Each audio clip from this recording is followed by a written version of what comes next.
Kurt, welcome to Core. Okay, Eddie, how's it going? Doing well. Thanks for coming on. Yeah.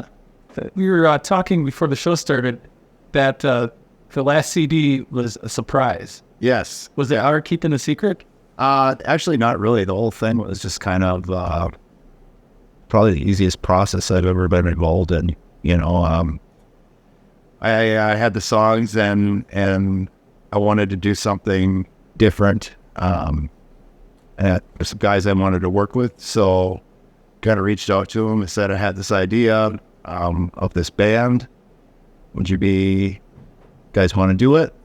The only thing is we can't talk about it for like 4 or 5 months, and if anyone says it's us, you have to deny it. So it was kind of a gig and they were all about it. So yeah, we went in and recorded it at Rock Art Studio, and of course Mark Goldie, same thing with him. Like, can't tell anyone about it, anything. Finished it up, leaked a few tracks to John Jordan at APL, told him about it, can't tell anyone about it. It's like, oh, I love this, and played along and played some songs that, like, we got this submission, we don't know who they are, but the song is good, so we're going to play it, and then finally when it was, I put it up on iTunes, all that stuff, and the day that it came out is when we decided to tell everyone, like, here's the band, this is the name, our album's done, here it is streaming right now. So I loved it because there wasn't any like weeks of built up. Yeah, none of that. I've done that before, and it's fun, but it's like this was way more fun, I thought. How did you choose the people that were going to be on the album? Well, Luke Heckel, he and I have been talking I've known him for probably, I was trying to think of this last night, probably 20 plus years. I think he used to work at Henry's Music in Green Bay, and I've known him for a long time, and we've always just kind of talked like, one day we're gonna do something, and every year we would talk again, like, one day we're gonna do something, and then we'd start doing it like twice a year. We'd be like, one day we're gonna do something. Or finally, I'm like, that's enough of this, let's actually do something. So I contacted him, and he was in a space in his life where he was able to commit to doing the project. And so that was Luke, the drummer. Woody Larson, I met at, he does work at Rock Art Studio with Mark, so I met him through that. And I'll be honest, I had no idea that he was that good of a guitar player. I was kind of talking with Mark a little bit about it, and it's like, God, we need a guitar player, and I had a sort of a short list of people. And the album had kind of when I first was going to do it, had more of a country feel to it. And he suggested, he's like, well, country's kind of Woody's wheelhouse. And I was like, oh, Woody Larson, yeah.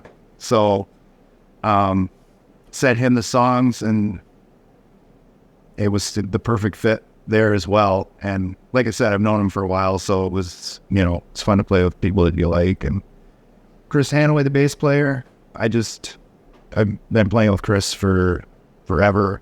I don't even remember when I started playing with him. I couldn't tell you. Just sort of happened. But it was a long time ago. In my first band, Commonplace, he used to play that. And so for that, just I didn't even want to look for different bass players. Chris is the guy. And then Mark, obviously, he's not like an official band member, but he did all the keys and obviously the recording and everything out of the album. And can you tell me what the concept was behind the band name? Yeah, actually, that this was at Mile of Music, not this summer, but the summer before. So, 2 years ago, and I told the story at the release show the other night, but this I had some shows in the early chunk of the day, and then I had some shows that were in the later part of the day, and I wound up at Dr. Jekyll's in the beer garden, and a little too much to drink, with a lot of time to kill. Ended up kind of passing out, fall asleep there in the in the beer garden on one of their little wood benches. But woke up and some of my friends were there, and he was with his girlfriend at the time was there, and she was talking about how she wasn't from around here. She's like, I was raised in a really poor town, but my parents, they brought me up to be proper. And I was like, oh, that's cool. That makes you the poor child proper. And then that's saying or whatever it is just kind of just stuck in my brain, and I just kept thinking about it. It's like, that's such a cool band name. I thought about maybe making an album title or something like that, but excuse me.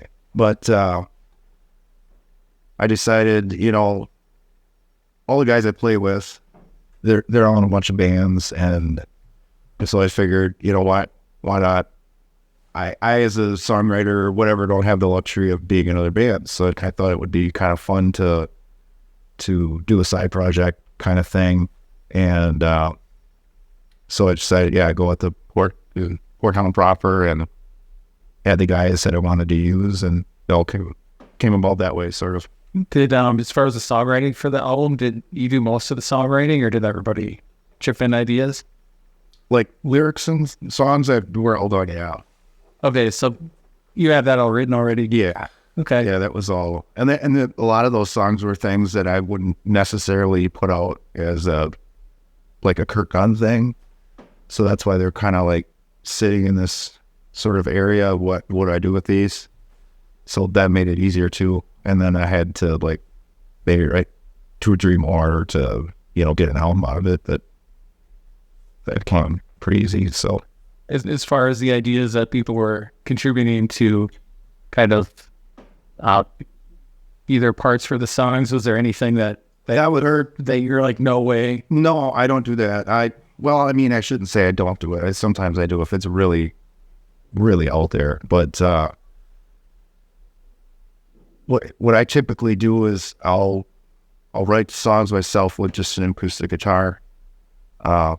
I just record my voice memo, and then I'll send them to the players and be like, here's the songs. I'm not a drummer.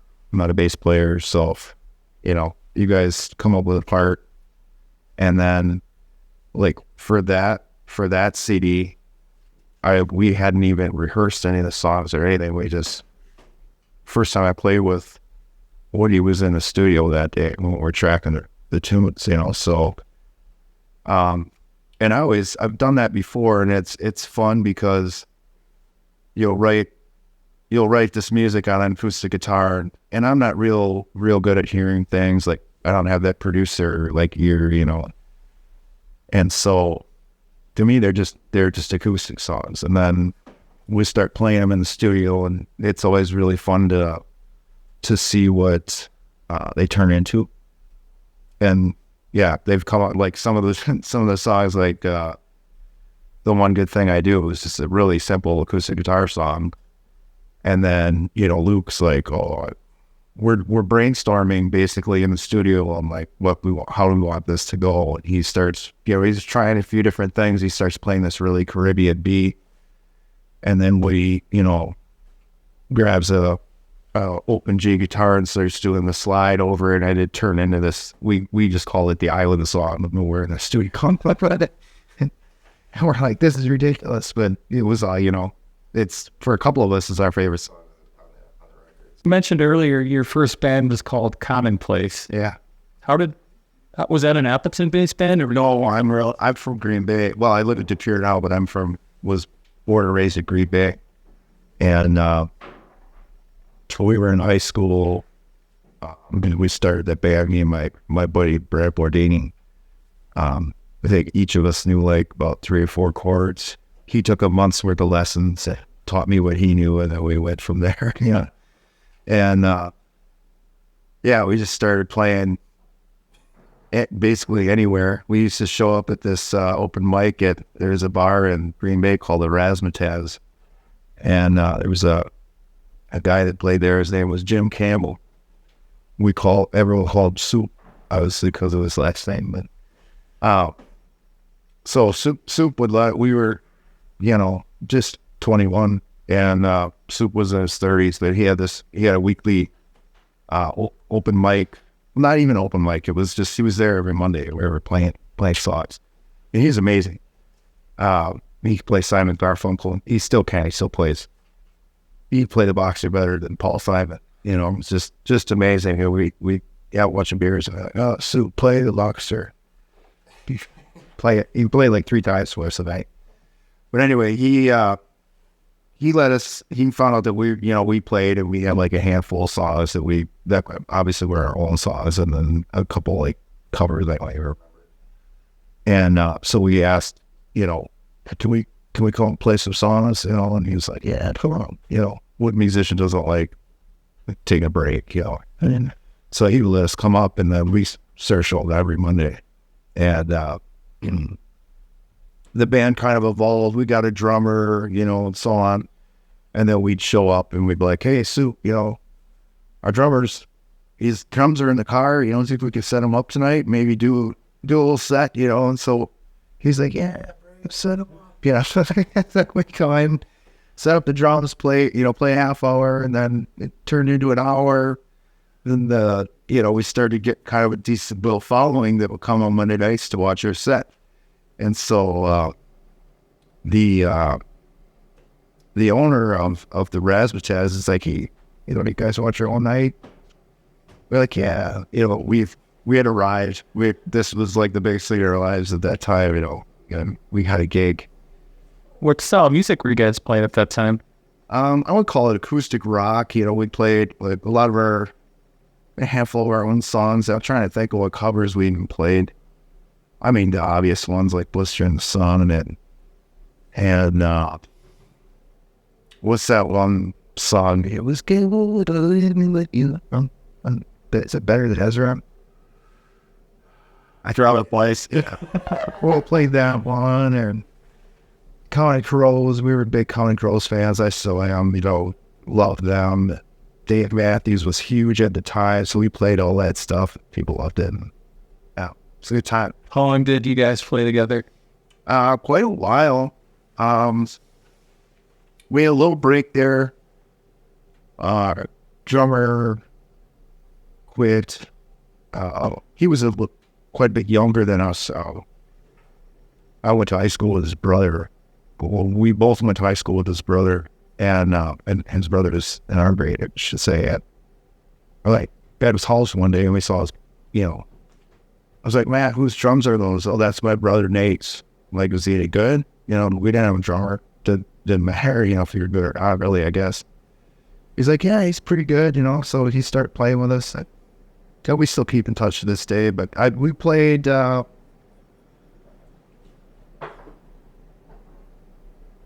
I'd be guessing, but like maybe 7, 8 years. Doing that, playing pretty steady. Nothing like huge, but steady for us and play around town. So what was the catalyst that made you move to a solo project? Well, the commonplace thing. So we had the younger drummer who was still in high school, and he wanted us to play this school dance type event, and Brad and I were like, and we can't, Nate, we can't do that. We can't go back there, and we should be successful by now or whatever, we can't do it. And so he got mad, and then we had a show booked at another venue other than the Razzmatazz, and it was like our first show at like outside of the Razzmatazz, and he didn't show up to it because we didn't play the height. So it was like, ugh. And then I'd been getting the itch to do some solo stuff. I'd only ever played with Brad, and it was great. I still do some shows with him here and there to this day, but I was just getting that itch to do my own thing. I've just always, I like to do different things. I can't do the same thing over and over and over, and I just get, it's not fun. So I was in that spot and started doing the solo stuff, and kind of went from there. And then Commonplace broke up. That's a long story, but Are you still friends with the guys from the That's the most important thing, is I'm still friends with all the guys. Yeah. So, yeah. band? And then was that around the time you put out your debut solo CD?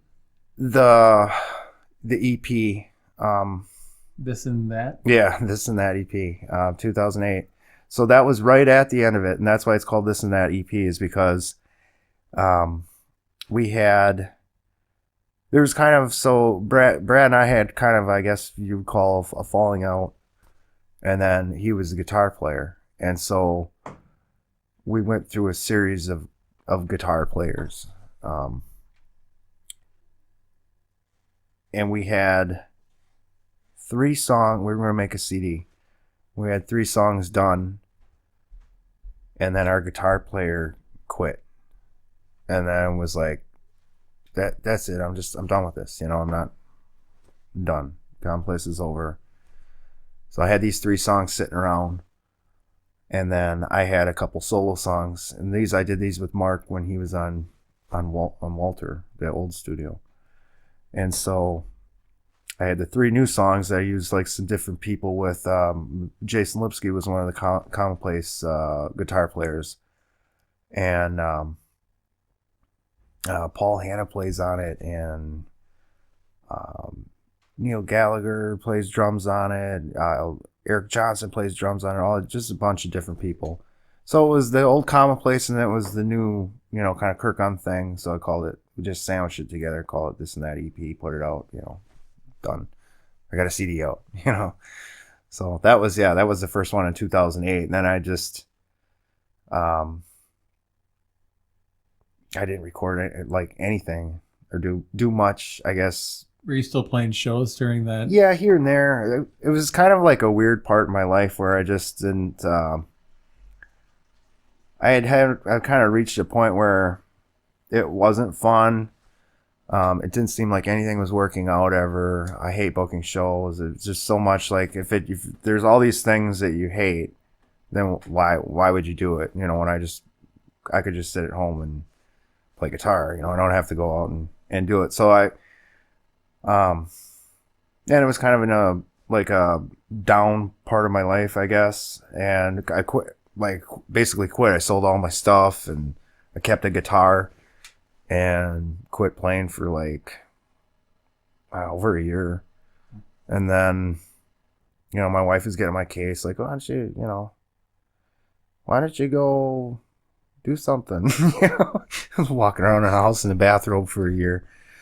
And there was this little wine bar in De Pere that so I started playing some shows there, here and there. Just, nothing fancy, just go in there and play for an hour or so, just started doing that. And then I always had songs. I mean, some of the ones, I look back at them, they're pretty freaking dark, like that I wouldn't, release or anything, but got a few more songs under my belt, once I started playing again. It comes back, and then decided it was time, I should do another CD. So we did a EP, and used a bunch of like Eric Johnson, the old Commonplace drummer. Chris Hanaway's on that, which I've been playing with him. He was in Commonplace for a little while as well, but we did that at Paul Hanna's house. You know Paul, right? He's pretty big in Green Bay, in a band called Annex. Oh yeah. And a hell of a recording guy. He does all that stuff in his house, and so yeah, he kind of got me back on my feet, and I did 2 records with him. I did that EP, and then we did I got this strange little concept album about Stephen King book. No. Yeah. You a Stephen King fan? Yeah. Okay. So Salem's Lot is my favorite, is the first horror movie I remember watching as a kid was Salem's Lot. And I should not have been watching it because I know it was in Wirtz Avenue when I watched it. So I had to have been in 1st or 2nd grade, Pretty young. Pretty young for that. Yeah, scared the heck out of me. But from that day forth, I mean, that was my favorite movie of all time. I don't know what it was about the movie. Just, you know, then I started reading books, adult books, you know. I started reading Stephen King like when I was like 11, 12, 13. Read all the stuff, you know. Love Salem's Lot. Read it every year, actually. Like kind of fanboyish, but like, so the book starts and you're reading it, and the first date that's mentioned in the book is September 5th. So every year on September 5th, I take the book down and I read it. For whatever reason, this would have been in the summer before getting to that point. So I had the book I have like a writing area out in my garage where I kind of like your basement here, you know, your man cave, you know, it's in my garage, so it's a seasonal man cave. But I had this book on my desk because I was going to read it in September, and I was writing a song, and what I'll do with I'll have a melody or something like that. I'll be right. I'll have the guitar parts down or whatever. I'll just look around the room, start making stuff up, you know, like just singing about whatnot, you know, just trying to because I got the voice memo on, and I'm just trying to find a melody, and sometimes you luck out, you get a good line out of it, you know, your first reaction, what you want to say is usually the best. And I was looking at this Salem's Lot book, and subconsciously, whatever, was thinking about the character Susan, started singing the lyrics about her and that one scene in the book where he meets her in the park. And so it turned out to be a really good song. And I'm like, oh man, what do I do with this? You know, it's really weird. Yeah, so just writing the nonsense lyrics about the character in the book, Susan, which became the girl. So yeah, the album is mapped. So I mapped out when I decided, and I was just originally going to just do this for myself. It was just going to be for my own personal thing, challenge or whatever. Just going to be a playlist I had in SoundCloud that it was just there. But so I wrote out 9 titles of scenes that I liked. So the album's called Scenes from a Small Town in Maine. Salem's Lot is a town in Maine in the book, fictional town. And so I wrote out the titles, went to work on the songs. I had the songs probably kind of flew out of me in like 2 weeks. I had everything done. And then, so it was done, you know. It was like, so I sent it to some friends. I'm like, hey, what do you think of this? Friends that have not seen the movie or read the book. And they're like, yeah, it's kind of weird, but really cool, you know, like cool. And then I told them what it's about, and they're like, you gotta release this. You gotta do it, you know. And I brought the idea to Paul. I'm like, hey, this is what I have. I know it's super weird, but what do you think, you know? He's like, absolutely. Let's do this. And he did an awesome job when you listen to the CD with all the production that he put in. Not like huge production, but just subtle, like little things. There's no gaps in the songs. It plays straight through, like 27 minutes straight through. It was intended to be listened to straight through, and yeah, it was a fun one. So around this time, were you playing shows? Because you were still Yes. in the Green Bay area. Yeah. So a buddy of mine, his name was Ricky Scholes. We kind of started doing these acoustic duos, and we were hammering those out, like playing tons. If there was a patio, we were there playing it. You know, for a few years we were doing that, and that kind of turned into a band. You know, we had a drummer and all that nonsense, and not really having like band names or anything, just kind of playing for fun and here and there. And then that was trying to think, 2015 is when I put out the Underneath EP. I believe. I could be wrong. It's like October of 2014. 2014. Okay, that makes sense. And then we put out the vampire one in 16. September 15. September 15. Okay. Scenes from a Small Town in Maine. All right. Yes. Good. Well, then he put out a ballad of the unknown picker and singer the year after. So you've been That's when I got the recording bug. It's like getting tattoos. Once you get one, all you want to do is get more. And that's kind of like how recording was for me.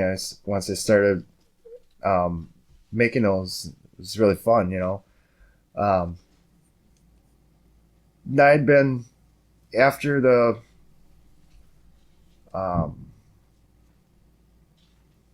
Scenes from a Small Town in Maine. Out of nowhere, out of the blue, one day I get a message on Facebook from this guy I didn't know, and he's like, "Hey, we're trying to get a hold of you. Is this, this is a good way to get a hold of you? You've been nominated for singer-songwriter award for Whammies."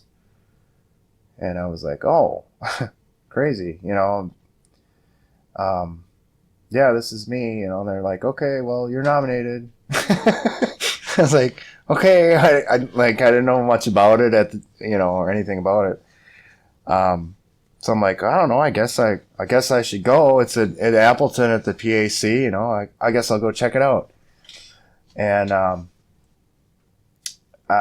ran into Mark Goldie down there, and I hadn't seen Mark in a few years since '08. We did the EP at his old place, and I'd always followed him on Facebook or what he was up to, to get the new studio, the new board, and ran into him there, and I was like, I should go. I've been thinking about, I've got another batch of tunes here. I was thinking about doing something. I should, I miss Mark. I'm gonna go see Mark and check out this new vintage board, and so I called, I messaged him, or I emailed him like a couple weeks later. I'm like, "Hey, it was nice running into you. I'd like to book some studio time, in the new studio." And he's like, "Oh, awesome, yeah, come on down." So set that up, and I had a bunch of acoustic songs, and then 3 band songs. I just started kind of playing with. I met Rick Armstrong, he plays in just tons of bands. He's in his main band that he's in is More Than Merry. I think you know those guys, right? Yeah. And the Benchwarmers and all these other bands. And he's just a great guy, and we developed a friendship. Messaged me out of the blue one day when I hadn't known him. Saying that how much he liked my songs and this and that, and so he played 3. There's 3 band songs on there basically on that album, and then the rest are acoustic. And then I did those live. It was just some sort of magic mojo going on in that studio. I think because it was the first time I was in there. It was all kind of new, and it turned out to be what I think is a really good album. A lot of people say that could be their favorite album that I put out, and that was when I think things started to take off again. And then I started doing more shows. I was pretty much done playing in Green Bay. I was pretty much exclusively playing in Appleton and the Valley, and getting to know people like Kent and John Jordan and Len Nelson and Mark and all these. There's this whole culture that exists 30 miles from where I live, and it's just, I was like, wow, and meeting all these musicians that like Christopher Gold and Sam Luna and RJ Nordland and all these people that I've become good friends with. And it's just, it was kind of like a switch being turned on, and I've been busy ever since. Basically, I've been busy ever since I stepped in the Rock Garden studio that day. Oh, what did you think of the new studio versus the Walter Avenue studio? Because the Walter Avenue studio was kind of weird. Could see it from the outside. It looked so small. Well, it was a salon or inside. something. Yeah, it was. What Mark says that he's got a broom closet in the new studio that's the size of that one, you know. But he's really done a nice job. oh yeah, there's just it's such a cool space, and I love playing shows there too. You know, we did a Rock Garden Live there. For the Ballad CD release was a Rock Garden Live performance, and then I've done 3 album release shows there. And so for me to do the album release show there, I'm paying Mark for his services for the space and the sound and everything like that. And I could do it somewhere else, but I choose to do it there. It's where that record was made. The sound is amazing. People are coming there for that. You know, there's no outside distractions. It's just, if you want to do an album release show, to me it's a no-brainer to just put yourself in that environment. Can you tell me how the release show went for the last album? That at Rock Garden? The one that just happened? Yeah, that was it went great. So we recorded the songs together, and I was not even present for what he did, like his guitar solos and stuff like that, and the keys were added. I don't really get involved in all that stuff. I went there and did all that for you. you could tell me. I don't know. Mark tells me, one time he sent me a Facebook message. He's like, of Danny Jarabek playing Squeezebox. He's like, oh, by the way, Danny's putting Squeezebox on one of your songs today. This is Danny. Danny, this is Kurt. Like, oh, awesome, you know. So yeah, but so we hadn't played really any of the songs completely all the way through together, minus the backing tracks. You know, the drums, bass. And Woody obviously played guitar with me, but not like his solos and whatnots. And so we had this release show coming up. We got together for 2 hours. Mark let us sneak in the studio the day before the release show because he was going to play keys with us. And we ran through the set list twice. It was perfect, and I guess we all had listened to the CD enough that we knew, you know, our parts. I've been sneaking a few of the songs into some solo acoustic sets and stuff like that. Like when no one's like paying attention, I'm playing something where like people are just eating and stuff. They're not gonna be like, hey, what's that? You know, is that something new? They're not gonna say that. And so I just play the songs and just to practice them, you know. And so yeah, the release show went great. As close as I've come to a flawless performance as a band and quite a long time. I mean, it was great. How's the energy playing with a bigger band compared to doing the solo shows? Do you enjoy it, or is it more stress? They're all different.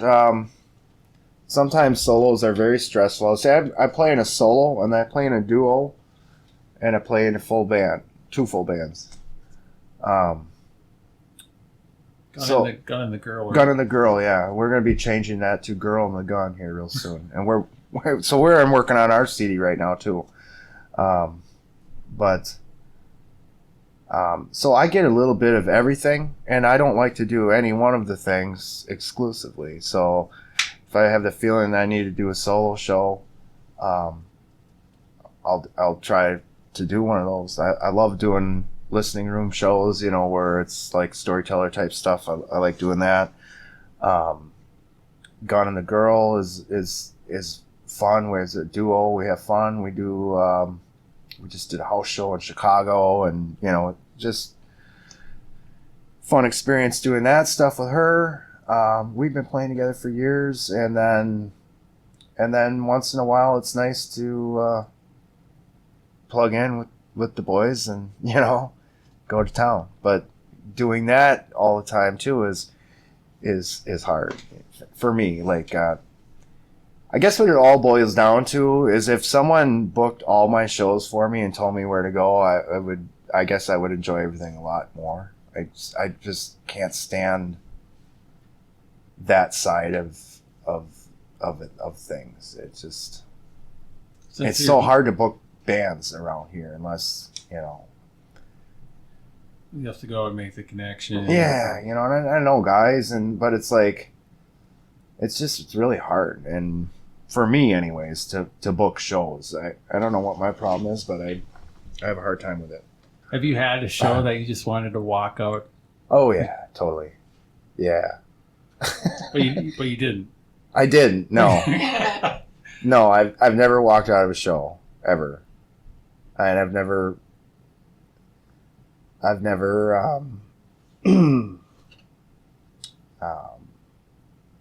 calling sick to you know, like, there's no way I can do this. I'm just gonna tell them my wife's sick, or I've never done that. I maybe have mailed a show in once or twice, you know, but yeah, there was one show I was considering quitting for a while again. This was like 2 years ago or so. I won't say where it was, but I was in a situation where things weren't going great again. You know, it was coming on winter and not getting a lot of shows booked and just struggling on the business side of things, I guess. And so I was frustrated and already like not in the mood. And a buddy of mine was booking some shows at this one place, and he's like, "Hey, you want to play at blank on this night?" And I was like, "Yeah, sure. You know, why not keep busy? You know, that'll be good." And it turned out being like the absolute worst thing I should have done. And yeah, it was terrible. Let's try to change I went like I was in that. I took a break, so it was a solo show. So immediately it's a lonely show, you know, unless it's a listening room where people are like engaged in it. If you're just doing a solo show, all for the people that can do it.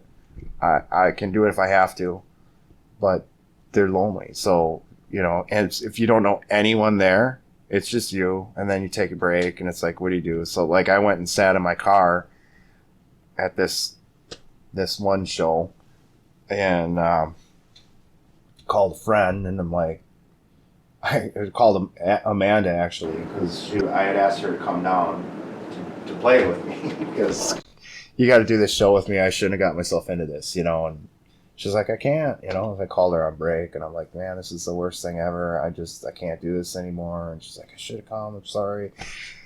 Just get in there, finish it up, you know, and be on with your life.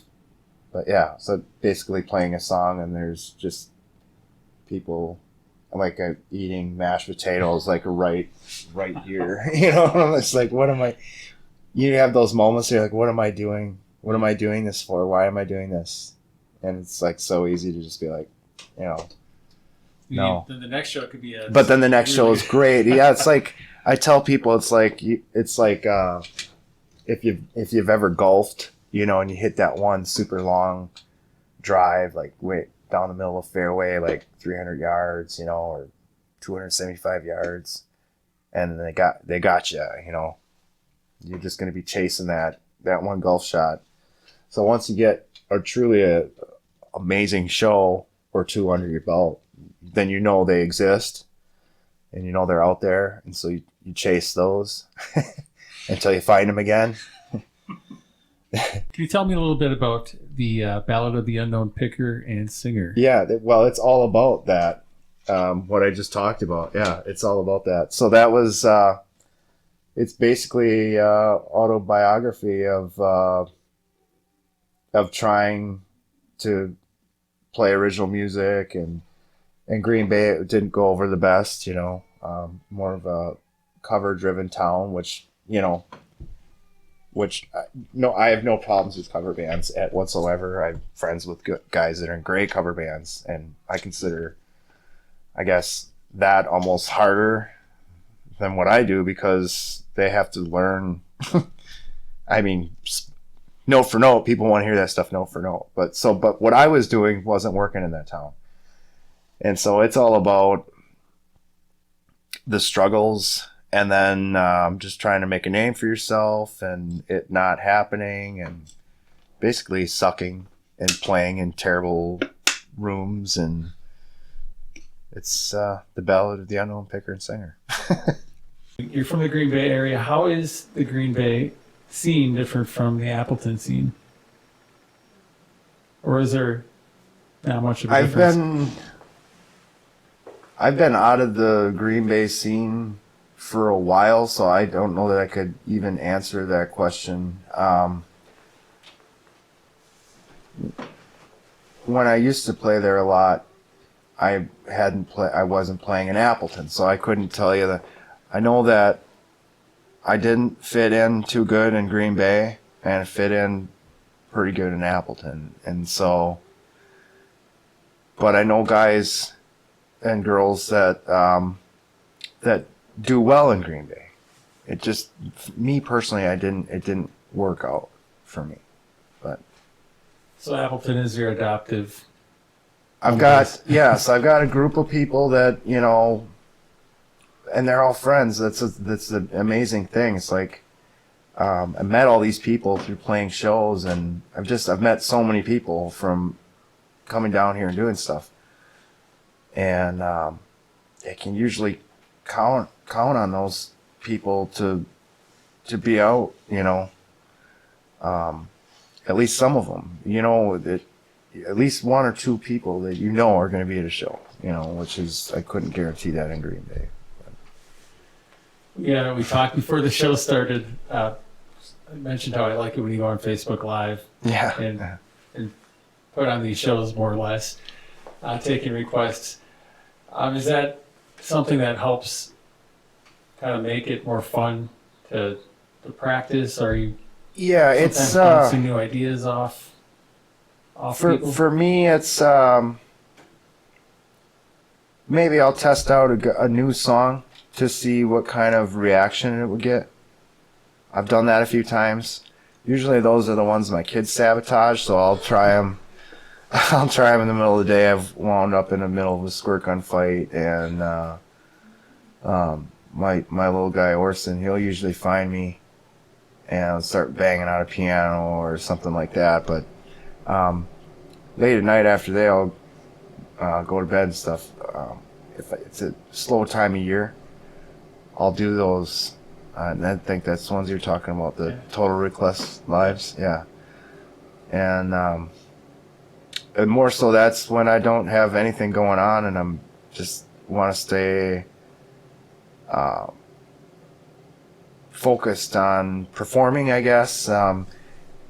Even if they're, you know, if you've ever done a Facebook Live, it's pretty, like, I think I'm more nervous doing those than shows, like, because I can't see the people, but then you see the number, you know, of how many people are watching. You're like, oh boy.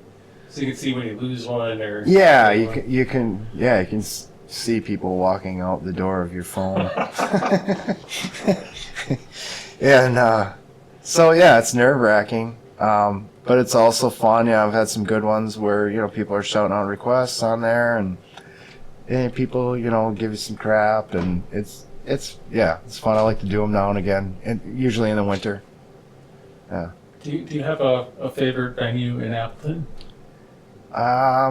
Just one that you really like to play at. It's always a good time. And I would say that my favorite venue would be Gibson Music Hall. Like, if I had to pick, absolutely, there's you know, lots of good venues, but for me personally, that's the one I guess I have the most. And I've been playing there since they opened. Their first message they sent out, like, looking, hey, we're opening and we're looking for some bands, you know, and I messaged Kurt, and then, you know, we still go in there and see those guys, and Aaron's runs sound there. He's, you know, one of my favorite sound guys, and and he's a good guy too, and it's just a fun experience. Jake behind the bar, you know, it's like kind of like a Cheers, but as an awesome music venue, you know. So I love playing there. What would be your dream show for someone, anybody in the world you could play a show with at the Gibson Music Hall? Well, that's a tough one. That is a tough one. Alive or? Has to be live. Has to be alive? Okay.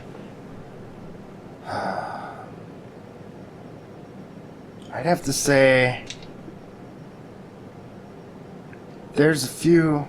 I still love Counting Crows. I just love those guys. And Dawes is another band that I really love, and Death Cab for Cutie is another band that I really love. I mean, you could say the obvious, like Bob Dylan, John Prine, stuff like that, but yeah, I'd have to go with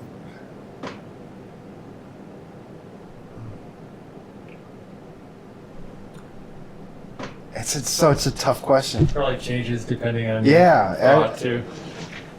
Yeah, I don't know. Any of those, I guess I'd be happy with. You know. I could see the Counting Crows. Yeah, I could see them doing that. It's Yeah. going to be a great place for them to play. I'll tell you who I wouldn't want to, and it happened to me. So, I was playing at a wine bar in De Pere one night, and Celebrate De Pere. It's like their Memorial Day is their holiday that they get. You know, each town gets their own holiday that they get to have the big thing for. Well, Memorial Day was theirs, and or is it which one's in May? Memorial Day. Memorial Day. Yeah. I always get that in Labor Day. Yeah, me stuff. too. Okay. So Memorial Day, and the headlining band was Survivor. Eye of the Tiger, right, guys? And these guys show up at the club, and it's not none of them. I don't even think any of them are the original Survivor guys, but Could you tell they were a Survivor right when they showed up? well, they let us know they were Survivor, and then they came up and asked if they could play a song, and so we're like, well, sure, you know, you're Survivor. Said, but you got to play Eye of the Tiger, and then they played like the guitar player was like, he's like, oh, I have my own material, we're gonna play that. I'm like, well, whatever, you know. We finally talked him into playing Eye of the Tiger, but yeah, they treated us like roadies. Like, I remember my guitar was up too high, like my guitar strap. He's like, how can you even play like this? Lower this. So I had to like lower it. I have a picture of it, like him like just disgusted with how high my guitar was.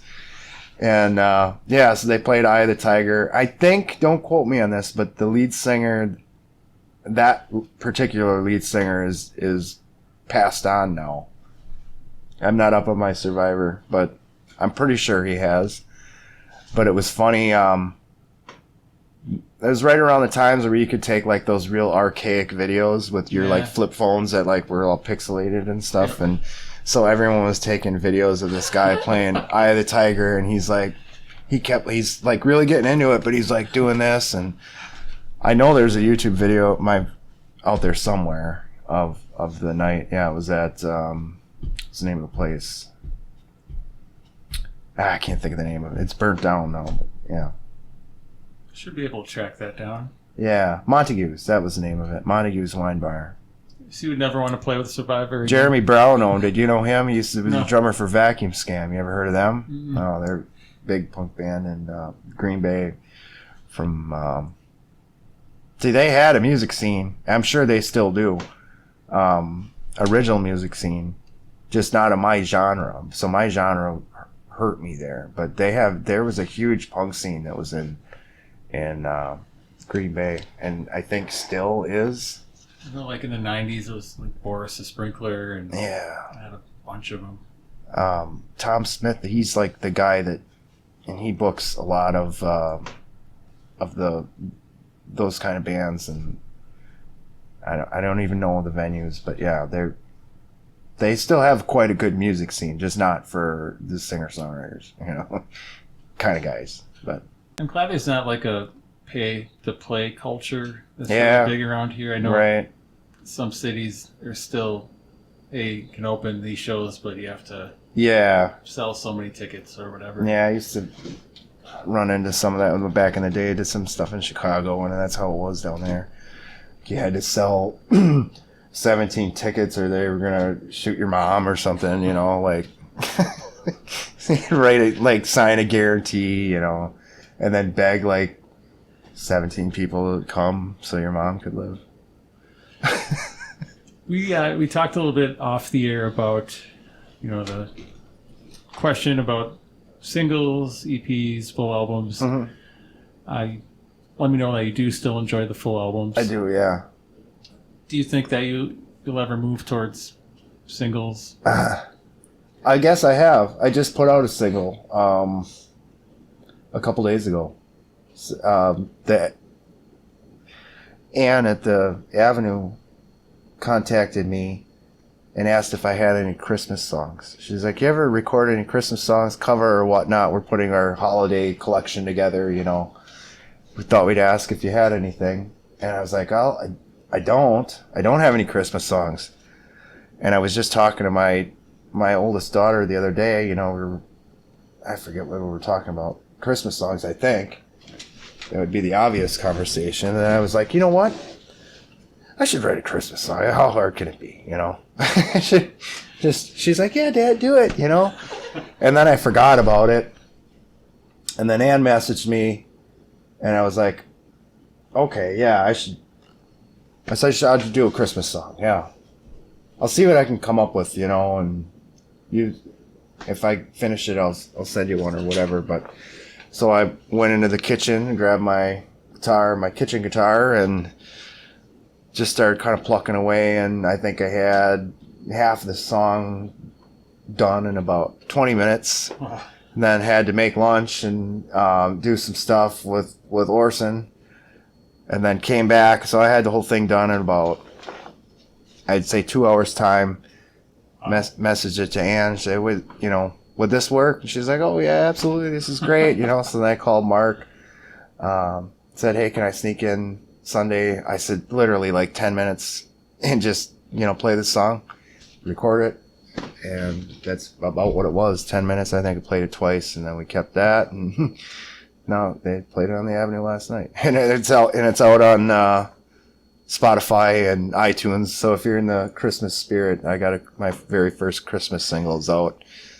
What a world we live in, that someone can message me on Monday. I can write a song on Monday and have it out on the internet by like 4 or 5 days later. It's just...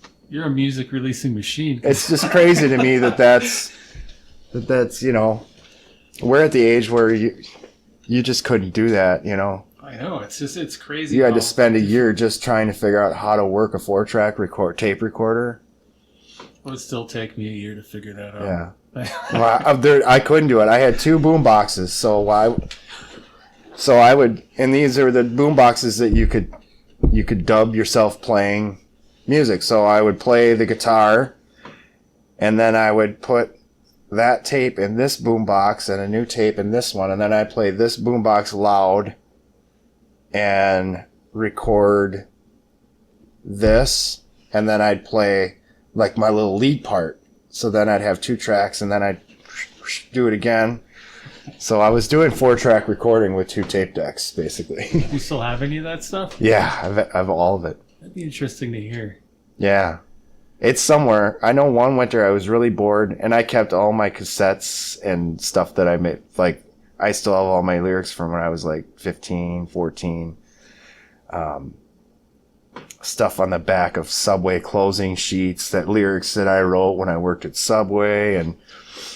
And so I kept all those. And one year I was really bored, so I went through all my cassette tapes and categorized like everything. Like, listened to the whole tape, as nauseating as it was. I'd listen to the whole tape, and then I'd be like, okay, here's this song, And so I knew exactly where I was. So when this situation came up, I could be like, yeah, it's on this cassette tape, side B, right here. I got a bunch of commonplace cassette tapes and just all sorts of I keep stuff. That's awesome. Yeah. It definitely is better than people have thrown stuff out and wished they would have kept it. Well, that's our generation. You had to work harder for stuff. You know, it's like nowadays you can just sing a song on YouTube and, you know, or on Facebook Live or whatever, and everyone's going to say it's great because no one's afraid everyone's afraid of hurting someone's feelings, you know? So when I was a kid, no one gave a crap about your feelings. They'd tell you that sucks, you know? You played in a bar like when I was 20 and 21, and people would tell you suck, and you need that. I think you need that. Kind of builds your... Been there. Yeah, it thickens your skin up, you know? It's like these kids nowadays, then they didn't get that. They just think they're great because everyone said they're great. And sometimes you need to be told you're not so great, you know, and so you can get better. So if you're always being told you're great, you're not evolving. You just think you've achieved, I guess. That's just my word to the younger musicians. You use cassette tapes and then go into a rough bar and be told you suck. You'll get better from that. Welcome back to Core on WCZR Code Zero Radio. We've got Kurt Gunn in the studio, and he's going to play us a song live. This is Way Deep Down There.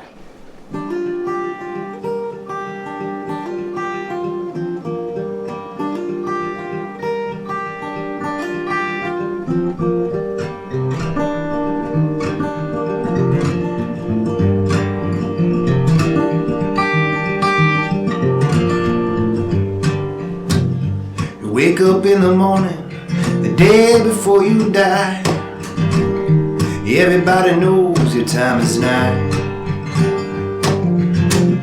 Sleeping in the evening, one more before your ride. What you gonna dream about tonight? You're gonna dream in color, you're dreaming color, your dream is painted red. Dreaming color, my baby lover, tomorrow you'll be dead.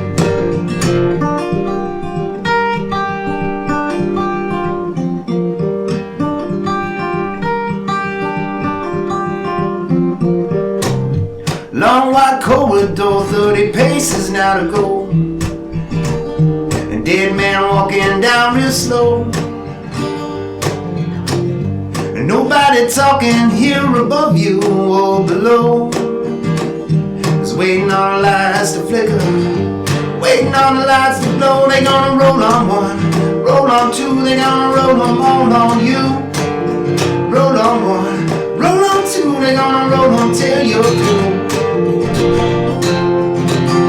Till you're through. Till you're through. Till you're through.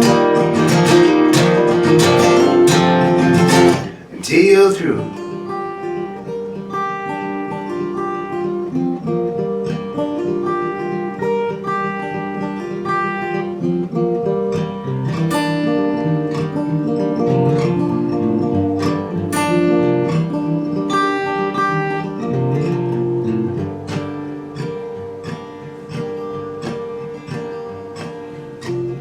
What's your last wishes? Any words before you go? One more doorway left to walk through. Make your peace, God have mercy on your soul. And may you find him there to greet you. And if he's not there, you know then where you are. And if he's not there, you know he's not there. My fire's near and far. And when you're down there, way deep down there, with sorrow in your heart. When you're down there, forever down there, you know then where you are.